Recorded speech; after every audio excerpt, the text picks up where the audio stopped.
warahmatullahi wabarakatuh. Perkenalkan, nama saya Sa'diah Putri Elda, NIM 1913201048. Baiklah, di sini saya akan menjelaskan tentang komunikasi pada lansia, tentang lansia yang sulit mengontrol BAK. Sebelum saya membahas komunikasi pada lansia yang sulit mengontrol BAK lebih lanjut, di sini saya sedikit membahas tentang cara efektif yang bisa kita lakukan untuk berkomunikasi pada lansia. Di antaranya keterbukaan. Keterbukaan ini sangat diperlukan sebelum kita berkomunikasi. Yang kedua, empati. Empati juga diperlukan dalam berkomunikasi. Yang ketiga, perilaku positif. Yang keempat, sikap mendukung.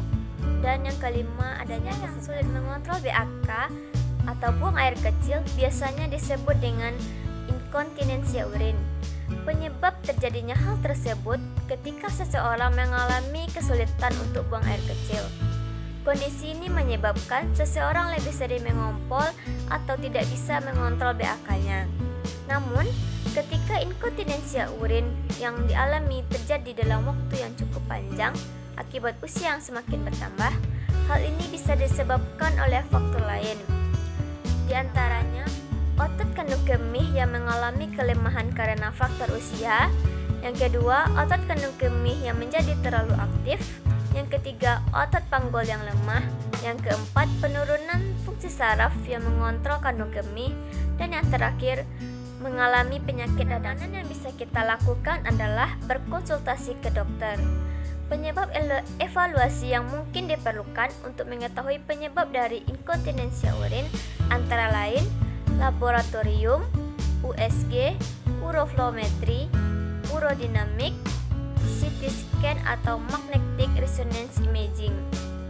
Selain itu, meskipun popok dewasa dapat mengurangi kejadian mengompol dan komplikasinya, perlu diingat bahwa tetap diperlukan pendekatan terapi lain sebelum menggunakan popok dewasa untuk jangka panjang. Adapun langkah-langkah yang bisa kita lakukan diantaranya, yang pertama, meminta dengan baik-baik dibanding memerintah.